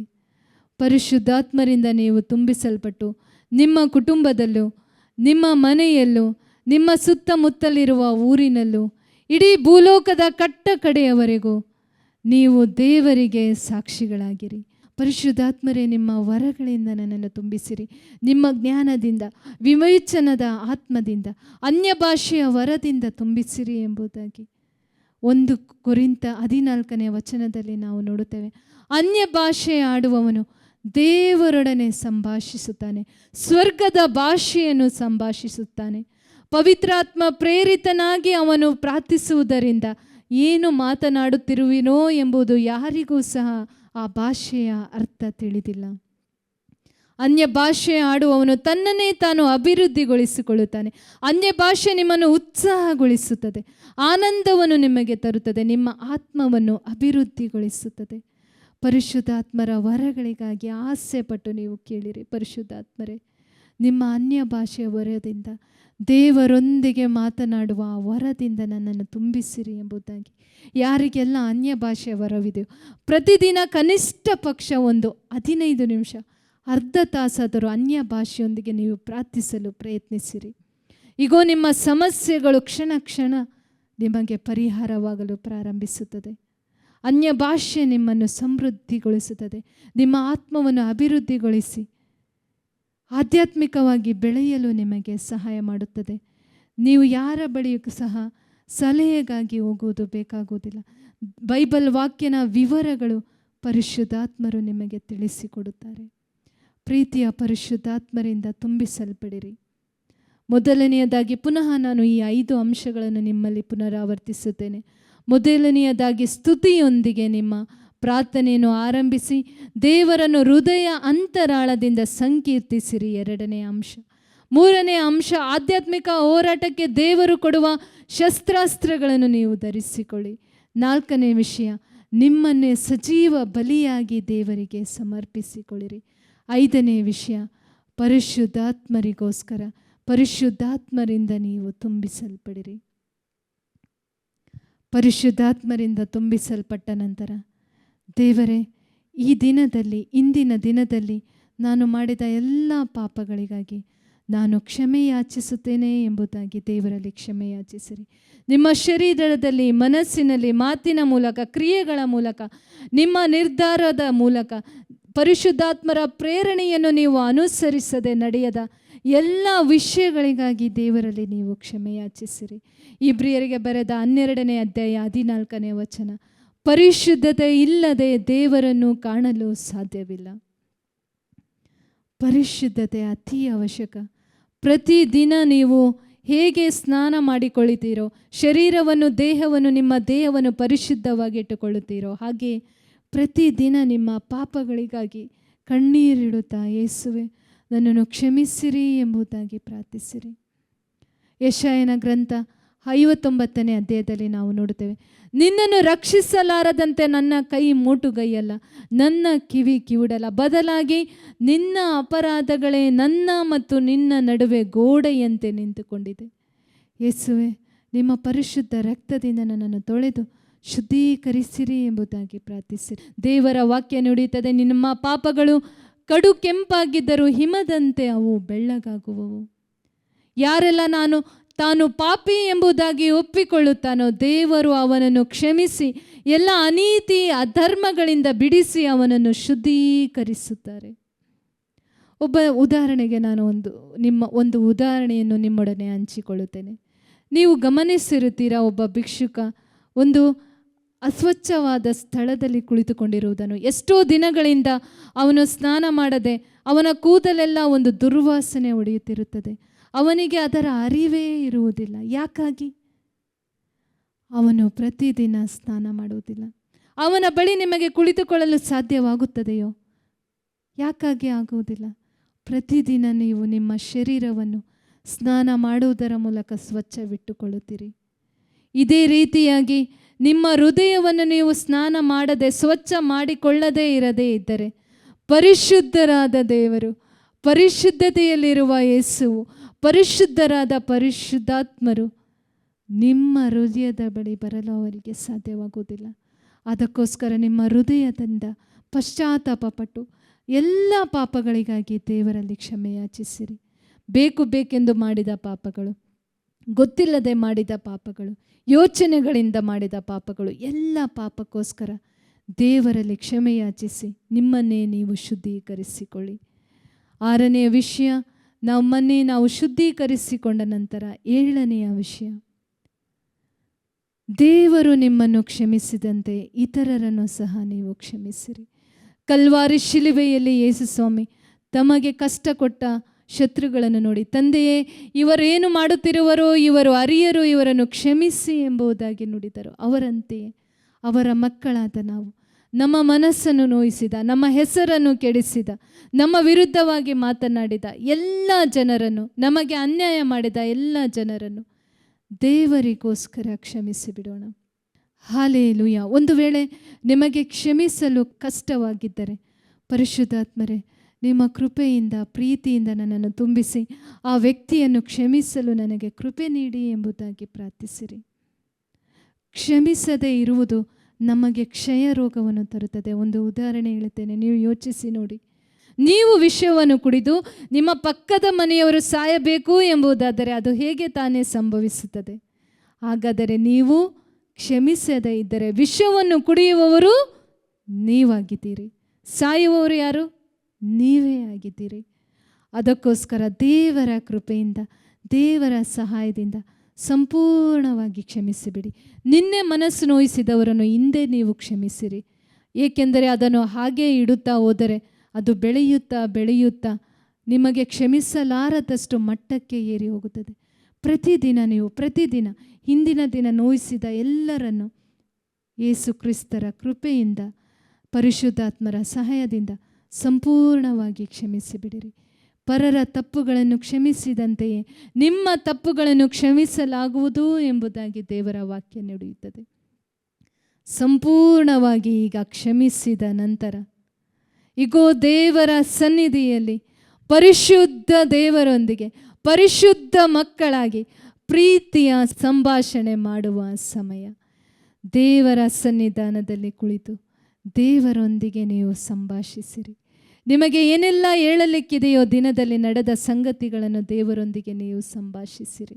ನಾವು ಪ್ರಕಟಣೆಯ ಗ್ರಂಥದಲ್ಲಿ 8ನೇ ಅಧ್ಯಾಯ 3ರಿಂದ 4ನೇ ವಚನದಲ್ಲಿ ನಾವು ನೋಡುತ್ತೇವೆ, ದೇವರ ಸಿಂಹಾಸನದ ಮುಂದೆ ಬಂಗಾರದ ಒಂದು ಬಲಿಪೀಠವಿತ್ತು. ಅಲ್ಲಿ ಒಬ್ಬ ದೇವದೂತರ ಕೈಯಲ್ಲಿ ಚಿನ್ನದ ಧೂಪಾರತಿ ಇತ್ತು. ಆ ಧೂಪಾರತಿಯೊಂದಿಗೆ, ಆ ಸುವಾಸನೆಯೊಂದಿಗೆ ದೇವ ಜನರ ಪ್ರಾರ್ಥನೆಯನ್ನು ಆ ದೇವದೂತರಿಗೆ ಕೊಡಲ್ಪಟ್ಟಿತು. ಆ ಸುವಾಸನೆಯೊಂದಿಗೆ ದೇವ ಜನರೆಲ್ಲರ ಪ್ರಾರ್ಥನೆ ದೇವರ ಸನ್ನಿಧಿಗೆ ಏರಿ ಹೋಯಿತು. ಆ ಒಂದು ಸುವಾಸನೆ, ಆ ಪ್ರೀತಿಯ ಸುಗಂಧ, ನಿಮ್ಮ ಪ್ರಾರ್ಥನೆ ಈ ಧೂಪದಂತೆ ದೇವರ ಸನ್ನಿಧಿಗೆ ಏರಿ ಹೋಗಲಿ. ಪ್ರೀತಿಯ ಸಂಭಾಷಣೆ ನಡೆಸಿರಿ. ಹೇಗೆ ಮರಿಯಳು ಯೇಸುವಿನ ಪಾದದಲ್ಲಿ ಕುಳಿತು ಅವರನ್ನೇ ನೋಡುತ್ತಾ, ಅವರಲ್ಲೇ ಸಂತೋಷಿಸುತ್ತಾ ಅವರ ವಾಕ್ಯವನ್ನು ಆಲಿಸುತ್ತಿದ್ದಳು, ನೀವು ಸಹ ದೇವರ ಸನ್ನಿಧಿಯಲ್ಲಿ ಕುಳಿತು ನಿಮ್ಮ ಪ್ರೀತಿಯ ಮನೋಭಾವವನ್ನು ನೀವು ಹಂಚಿಕೊಳ್ಳಿರಿ. ಪ್ರೀತಿಗೆ ಮಾತುಗಳೇ ಬೇಕು ಎಂಬುದಾಗಿಲ್ಲ, ಮೌನವಾಗಿ ನಾವು ಕುಳಿತುಕೊಂಡರೂ ಸಹ ಸಾಕು. ನೀವು ನೋಡಿರಬಹುದು 2 ವ್ಯಕ್ತಿಗಳು ಪ್ರೀತಿಸುವ ವ್ಯಕ್ತಿಗಳನ್ನು, ಅವರು ಮೌನವಾಗಿ ಒಬ್ಬರೊಡನೆ ಒಬ್ಬರು ಇರಬೇಕು, ಅವರ ಸನ್ನಿಧಿ ಬೇಕು ಎಂಬುದಾಗಿ ಬಯಸುತ್ತಾರೆ. ಅದೇ ರೀತಿಯಾಗಿ ದೇವರ ಪ್ರೀತಿಯಲ್ಲಿ ನೀವು, ಅವರ ಸನ್ನಿಧಿಯಲ್ಲಿ ನೀವು ಕುಳಿತುಕೊಳ್ಳಿ. ದೇವರೊಂದಿಗೆ ನೀವು ಸಂಭಾಷಿಸಿರಿ. ಪ್ರೀತಿಯ ಯೇಸುವೆ, ನೀವು ನನಗಾಗಿ ಜೀವ ಕೊಟ್ಟಿರಿ, ನನ್ನ ಜೀವಿತದಲ್ಲಿ ಇದೆಲ್ಲ ಸಂಭವಿಸಿದೆ ಎಂಬುದಾಗಿ ನೀವು ಹಂಚಿಕೊಳ್ಳಿರಿ. ಬೇರೆಯವರೊಂದಿಗೆ ನೀವು ಮಾತನಾಡಲು ಬಯಸುತ್ತೀರಿ, ಅಯ್ಯೋ ನನಗೆ ಮಾತನಾಡಲು ಯಾರೂ ಇಲ್ಲ ಎಂಬುದಾಗಿ, ಎಲ್ಲರೂ ತಿರಸ್ಕಾರ ಮಾಡುತ್ತಾರೆ ಎಂಬುದಾಗಿ ಯೋಚಿಸುವ ವ್ಯಕ್ತಿ ನೀನಾಗಿದ್ದರೆ, ಸಿಂಹಾಸನಾರೂಢರಾಗಿರುವ ದೇವರು, ಇಡೀ ಭೂಲೋಕವನ್ನು ಸೃಷ್ಟಿಸಿದ, ಮನುಷ್ಯರನ್ನು ಸೃಷ್ಟಿಸಿದ ಪ್ರೀತಿಯ ದೇವರು ನಿಮ್ಮೊಡನೆ ಮಾತನಾಡಲು ಬಂದಿದ್ದಾರೆ. ಅವರ ಪಾದದ ಬಳಿ ಕುಳಿತು ನೀವು ಮಾತನಾಡಿ. ಅವರೊಂದಿಗೆ ಮಾತನಾಡಿದ ನಂತರ ದೇವರು ನಿಮ್ಮೊಂದಿಗೆ ಏನು ಮಾತನಾಡುತ್ತಾರೋ ನೀವು ಕೇಳಿಸಿಕೊಳ್ಳಿ. ನಿಮ್ಮ ಬೈಬಲನ್ನು ನೀವು ತೆರೆದಿಟ್ಟುಕೊಳ್ಳಿ. ದೇವರು ನಿಮ್ಮೊಂದಿಗೆ ವಾಕ್ಯದ ಮೂಲಕ ಮಾತನಾಡಲು ಬಯಸುತ್ತಾರೆ. ಪರಿಶುದ್ಧಾತ್ಮರು ಕೆಲವೊಂದು ಪ್ರೇರಣೆಗಳನ್ನು ನಿಮಗೆ ನೀಡುತ್ತಾರೆ. ಆ ದಿನದಲ್ಲಿ ಏನೆಲ್ಲ ನೀವು ಮಾಡಬೇಕು ಎಂಬುದಾಗಿ ನಿಮಗೆ ತಿಳಿಸಿಕೊಡುತ್ತಾರೆ. ದೇವರ ವಾಕ್ಯ ತಿಳಿಸ್ತದೆ, ಎಡಕ್ಕೆ ಹೋಗಬೇಕೋ ಬಲಕ್ಕೆ ಹೋಗಬೇಕೋ ಎಂಬುದಾಗಿ ನಿಮಗೆ ಧ್ವನಿ ಕೇಳಿಸುವುದು. ದೇವರ ವಾಕ್ಯ ನುಡಿಯುತ್ತದೆ. ಯೋಹಾನನು ಬರೆದ 10ನೇ ಅಧ್ಯಾಯ 27ನೇ ವಚನ, ಕುರಿಗಳು ತನ್ನ ಕುರಿಗಾಯಿಯ ಧ್ವನಿಯನ್ನು ಗುರುತಿಸುತ್ತವೆ. ನನ್ನನ್ನು ಹಿಂಬಾಲಿಸುವವರು ನನ್ನ ಧ್ವನಿಯನ್ನು ಗುರುತಿಸುವರು, ನಾನು ಅವನ್ನು ಬಲ್ಲೆನು, ಅವು ನನ್ನನ್ನು ಹಿಂಬಾಲಿಸುತ್ತವೆ. ನಾವು ನಮ್ಮ ಪ್ರೀತಿಯ ದೇವರ ಹಿಂಬಾಲಕರು, ಕುರಿಗಳಾಗಿದ್ದೇವೆ. ದೇವರ ಧ್ವನಿಯನ್ನು ನಮಗೆ ಗುರುತಿಸಲು ಸಾಧ್ಯವೇ? ಒಂದು ವೇಳೆ ನೀನು ಪ್ರತಿದಿನ ದೇವರ ಸನ್ನಿಧಿಯಲ್ಲಿ ಈ ರೀತಿಯಾಗಿ ಕುಳಿತು ದೇವರೊಂದಿಗೆ ಸಂಭಾಷಿಸುವುದೇ ಆದರೆ ದೇವರ ಧ್ವನಿ ನಿನಗೆ ಗುರುತು ಹಿಡಿಯಲು ಸಾಧ್ಯವಾಗುತ್ತದೆ. ದೇವರ ಧ್ವನಿಯನ್ನು ಕೇಳಿಸಿಕೊಳ್ಳಲು ನಿನಗೆ ಸಾಧ್ಯವಾಗುತ್ತದೆ. ಯಾವುದು ದೇವರ ಧ್ವನಿ, ಯಾವುದು ನಿನ್ನ ಪ್ರೇರಣೆ, ಯಾವುದು ಮನುಷ್ಯರ ಆಲೋಚನೆ ಎಂಬುವ ಅರಿವು ನಿನಗೆ ಉಂಟಾಗುತ್ತದೆ.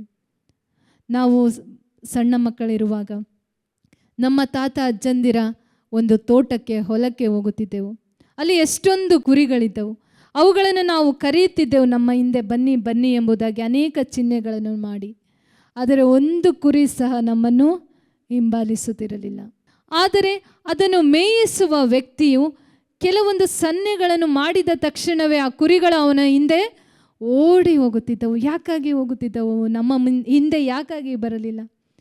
ಆ ಕುರಿಗಳಿಗೆ ಆ ಕುರಿಗಾಯಿಯ ಗುರುತಿದೆ. ಪ್ರತಿದಿನ ಅವು ಹಿಂಬಾಲಿಸುತ್ತವೆ. ಪ್ರತಿದಿನ ಆ ಕುರಿಗಾಯಿಯ ಧ್ವನಿಯನ್ನು ಅವು ಕೇಳಿಸಿಕೊಳ್ಳುತ್ತವೆ. ಅದೇ ರೀತಿಯಾಗಿದೆ ನನ್ನ ಮತ್ತು ದೇವರ ನಡುವಿನ ಸಂಭಾಷಣೆ. ಪ್ರತಿದಿನ ನೀನು ದೇವರ ಸನ್ನಿಧಿಯಲ್ಲಿ ಕುಳಿತು ಅವರ ಮಾತುಗಳನ್ನು ಕೇಳಿಸಿಕೊಳ್ಳುತ್ತಾ, ನೀನು ಮಾತನಾಡುತ್ತಾ, ಅವರನ್ನೇ ನೀನು ಹಿಂಬಾಲಿಸುತ್ತಾ, ಅವರನ್ನೇ ದೃಷ್ಟಿಸುತ್ತಾ ಇದ್ದರೆ ದೇವರ ಧ್ವನಿಯನ್ನು ನಿನಗೆ ಕೇಳಿಸಿಕೊಳ್ಳಲು ಸಾಧ್ಯವಾಗುತ್ತದೆ. ನಾನು ಸಹ ಒಂದು ಪುಸ್ತಕವನ್ನು ನಾನು ಇಟ್ಟುಕೊಂಡಿದ್ದೇನೆ. ನಾನು ಈ ದಿನದ ಡೇಟನ್ನು ಹಾಕಿ ಏನೆಲ್ಲ ನನಗೆ ಅಗತ್ಯಗಳಿವೆಯೋ, ಏನೆಲ್ಲ ನಾನು ಪ್ರಾರ್ಥಿಸಿದ್ದೇನೋ ಅದನ್ನು ಒಂದು ಕಡೆ ಬರೆದಿಟ್ಟುಕೊಳ್ಳುತ್ತೇನೆ. ಇನ್ನೊಂದು ಪುಟದಲ್ಲಿ ದೇವರು ನನಗೆ ಏನೆಲ್ಲ ಮಾತನಾಡಿದ್ದಾರೋ, ಏನೆಲ್ಲ ಪ್ರೇರಣೆ ನೀಡಿದ್ದಾರೋ, ಏನೆಲ್ಲ ವಾಕ್ಯಗಳನ್ನು ಕೊಟ್ಟಿದ್ದಾರೋ ಅದನ್ನು ನಾನು ಬರೆದಿಟ್ಟುಕೊಳ್ಳುತ್ತೇನೆ. ಯಾವಾಗಲೆಲ್ಲ ನನ್ನ ಪ್ರಾರ್ಥನೆಗೆ ಉತ್ತರ ಸಿಗುತ್ತದೆಯೋ ನಾನು ಒಂದು ಅದಕ್ಕೆ ಇದು ಸಿಕ್ಕಿದೆ ಎಂಬುದಾಗಿ ನಾನು ಒಂದು ಮಾರ್ಕನ್ನು ಹಾಕಿಕೊಳ್ಳುತ್ತೇನೆ. ದಿನಗಳು ಕಳೆದ ಹಾಗೆ ನನಗೆ ಗೊತ್ತಾಗುತ್ತದೆ ಯಾವೆಲ್ಲ ಪ್ರಾರ್ಥನೆಗಳಿಗೆ ನನಗೆ ಉತ್ತರ ಸಿಕ್ಕಿದೆ, ಯಾವೆಲ್ಲ ಪ್ರಾರ್ಥನೆಗಳು ದೇವರಿಗೆ ಚಿತ್ತವಿದೆ, ಯಾವೆಲ್ಲ ಪ್ರಾರ್ಥನೆಗಳಿಗೆ ದೇವರ ಚಿತ್ತವಿಲ್ಲ, ಯಾವೆಲ್ಲ ಮಾರ್ಗವನ್ನು ದೇವರು ನನಗೆ ಕೊಟ್ಟಿದ್ದಾರೆ, ಯಾವೆಲ್ಲ ಸಲಹೆಗಳ ಮೂಲಕ ನಾನು ನಡೆದುಕೊಂಡಿದ್ದೇನೋ, ಎಷ್ಟು ಜಯಶೀಲನಾಗಿದ್ದೇನೆ, ಯಾವುದರಲ್ಲಿ ನಾನು ದೇವರ ಮಾತನ್ನು ಅನುಸರಿಸಿಲ್ಲವೋ ಅಲ್ಲಿ ನಾನು ತಪ್ಪಿದ್ದೇನೆ ಎಂಬ ಅರಿವು ನನಗಾಗುತ್ತದೆ. ಈ ರೀತಿಯಾಗಿ ನೀವು ಸಹ ಪ್ರತಿದಿನ ಮಾಡುವುದಾದರೆ ದೇವರ ಧ್ವನಿಯನ್ನು, ದೇವರ ಪ್ರೇರಣೆಯನ್ನು ಆಲಿಸಿಕೊಳ್ಳಲು ನಿಮಗೆ ಸಾಧ್ಯವಾಗುತ್ತದೆ. ಯಾವ ಕೌನ್ಸಿಲರ ಬಳಿಗೆ ಹೋಗಿ ದೇವರು ನನಗೆ ಏನು ತಿಳಿಸುತ್ತಾರೆ ಎಂಬುದರ ಬಗ್ಗೆ ಕೇಳುವ ಅವಶ್ಯಕತೆ ನಿಮಗೆ ಬೇಕಾಗುವುದಿಲ್ಲ.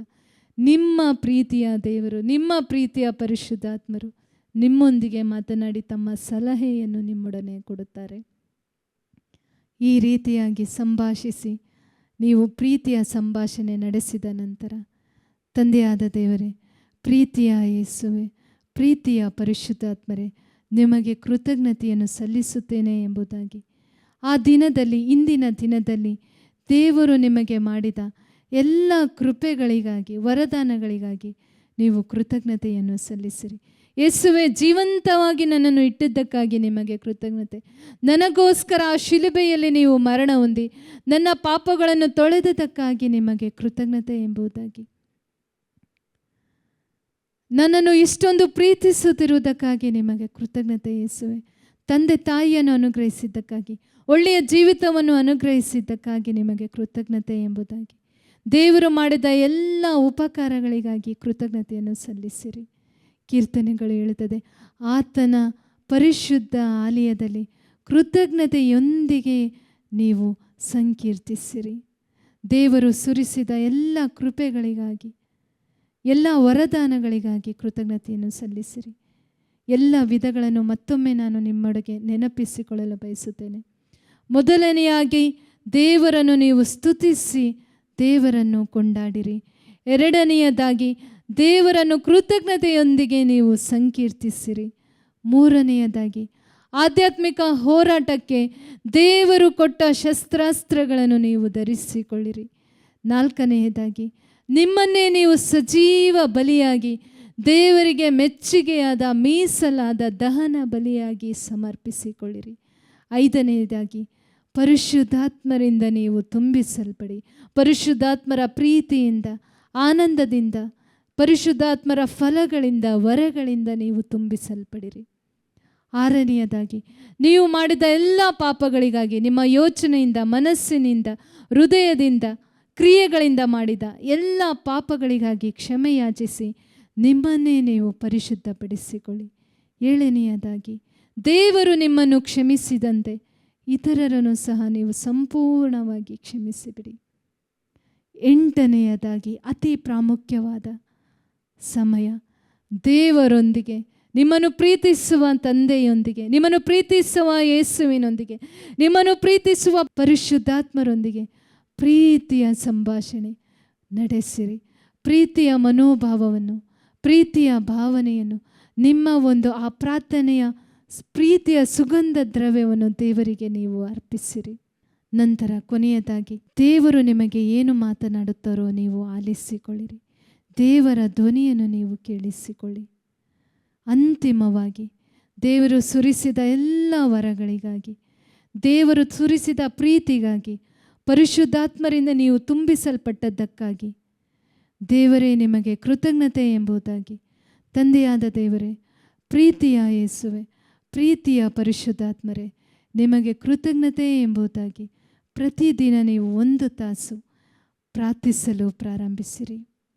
ಈ ಪ್ರಾರ್ಥನೆಯು ಇದೇ ರೀತಿಯಾಗಿ ನಿಮಗೆ ಅರಿಯದೆ 1 ತಾಸು, 2 ತಾಸು, 3 ತಾಸು ಹೀಗೆ ಮುಂದುವರಿಯುತ್ತಾ ದೇವರೊಂದಿಗೆ ಒಂದು ಪ್ರೀತಿಯ ಸಂಭಾಷಣೆ, ಒಂದು ದೇವರೊಂದಿಗೆ ಅನ್ಯೋನ್ಯತೆಯ ಸಂಬಂಧವನ್ನು ನೀವು ಬೆಳೆಸಿಕೊಳ್ಳಿರಿ. ನಾವೆಲ್ಲರೂ ಈ ಸಮಯದಲ್ಲಿ ನಮ್ಮ ಕಣ್ಣುಗಳನ್ನು ಮುಚ್ಚಿಕೊಳ್ಳೋಣ. ನಮ್ಮ ಎರಡು ಕೈಗಳನ್ನು ನಮ್ಮ ಹೃದಯದ ಮೇಲಿಟ್ಟುಕೊಂಡು, ತಂದೆಯಾದ ದೇವರೇ, ಪ್ರೀತಿಯ ಯೇಸುವೆ, ಪ್ರೀತಿಯ ಪರಿಶುದ್ಧಾತ್ಮರೇ, ಯೇಸುವೆ, ನೀವು ನಿಮ್ಮ ಶಿಷ್ಯರಿಗೆ ತಿಳಿಸಿದಿರಿ, 1 ಗಂಟೆಯಾದರೂ ನಿಮಗೆ ಪ್ರಾರ್ಥಿಸಲು ಸಾಧ್ಯವಾಗದೇ ಹೋಯಿತೆ. ಪ್ರಕಟಣೆಯ ಗ್ರಂಥ 2ನೇ ಅಧ್ಯಾಯ 4ನೇ ವಚನ, ಈಗೋ ಮೊದಲ ಪ್ರೀತಿ ನಿನ್ನಲ್ಲಿಲ್ಲ ಎಂಬುದಾಗಿ ನುಡಿದ ಆ ವಾಕ್ಯಗಳನ್ನು ನೆನೆಸಿಕೊಳ್ಳುತ್ತಾ, ಯೇಸುವೆ, ಈ ನಿಮ್ಮ ಮೊದಲನೆಯ ಪ್ರೀತಿಯನ್ನು ನಾನು ಅನುಭವಿಸಲು, ನಿಮ್ಮೊಂದಿಗೆ ಒಂದು ಪ್ರೀತಿಯ ಸಂಭಾಷಣೆ ನಡೆಸಲು ಬೇಕಾದ ಕೃಪೆಯನ್ನು ನನಗೆ ಅನುಗ್ರಹಿಸಿರಿ. ಪ್ರೀತಿಯ ಪರಿಶುದ್ಧಾತ್ಮರೇ, ತಂದೆಯಾದ ದೇವರೊಂದಿಗೆ, ಯೇಸುವಿನೊಂದಿಗೆ, ನಿಮ್ಮೊಂದಿಗೆ ಅನ್ಯೋನ್ಯತೆಯಲ್ಲಿ ನಾನು ಜೀವಿಸಲು ನಿಮ್ಮ ಪ್ರೀತಿ, ಶಾಂತಿ, ಸಮಾಧಾನದಿಂದ ನನ್ನನ್ನು ತುಂಬಿಸಿರಿ. ಪ್ರತಿದಿನ ನಾನು ಮುಂಜಾವಿನ ಸಮಯದಲ್ಲಿ ಎದ್ದು ದೇವರೊಂದಿಗೆ ಸಮಯವನ್ನು ಕಳೆಯಲು ನನಗೆ ಕೃಪೆಯನ್ನು ನೀಡಿರಿ. ಪರಿಶುದ್ಧಾತ್ಮ ಪ್ರೇರಿತರಾಗಿ ನಾನು ಸಂಭಾಷಿಸಲು, ಪ್ರಾರ್ಥಿಸಲು, ಸಂಕೀರ್ತಿಸಲು ಬೇಕಾದ ಕೃಪೆಯನ್ನು ನನಗೆ ಅನುಗ್ರಹಿಸಿರಿ. ದೇವರ ವಾಕ್ಯವನ್ನು ಓದುವಾಗ ಪರಿಶುದ್ಧಾತ್ಮರೇ, ಅದರ ಅರ್ಥವನ್ನು ನನಗೆ ತಿಳಿಸಿಕೊಡಿರಿ. ನೀವು ಬೆಳಗಿನ ಸಮಯದಲ್ಲಿ ನನ್ನೊಂದಿಗೆ ಮಾತನಾಡಿದ ಮಾತುಗಳು, ನಾನು ಸಮಸ್ಯೆಗಳನ್ನು ಎದುರಿಸುವಾಗ ನೀವು ನೀಡಿದ ಎಲ್ಲ ಸಲಹೆಗಳನ್ನು ನನ್ನ ಜೀವಿತದಲ್ಲಿ ನಾನು ಅದನ್ನು ಅನುಸರಿಸಲು, ನಿಮ್ಮ ಪ್ರೇರಣೆಯನ್ನು ಅನುಸರಿಸಲು ಬೇಕಾದ ಕೃಪೆಯನ್ನು ನನಗೆ ನೀಡಿರಿ. ಪ್ರೀತಿಯ ಪರಿಶುದ್ಧಾತ್ಮರೇ, ತಂದೆಯಾದ ದೇವರೇ, ನಾನು ನಿಮ್ಮನ್ನು ಪ್ರೀತಿಸುತ್ತೇನೆ. ಪ್ರೀತಿಯ ಯೇಸುವೆ, ನಾನು ನಿಮ್ಮನ್ನು ಪ್ರೀತಿಸುತ್ತೇನೆ. ಪರಿಶುದ್ಧಾತ್ಮರೇ, ನಾನು ನಿಮ್ಮನ್ನು ಪ್ರೀತಿಸುತ್ತೇನೆ. ತಂದೆ ದೇವರ ಪ್ರೀತಿಯು, ಯೇಸು ಕ್ರಿಸ್ತರ ಕೃಪೆಯು, ಪರಿಶುದ್ಧಾತ್ಮರ ಅನ್ಯೋನ್ಯತೆಯು ಸದಾ ನಮ್ಮೊಡನೆ ಇರಲಿ. ಆಮೇನ್.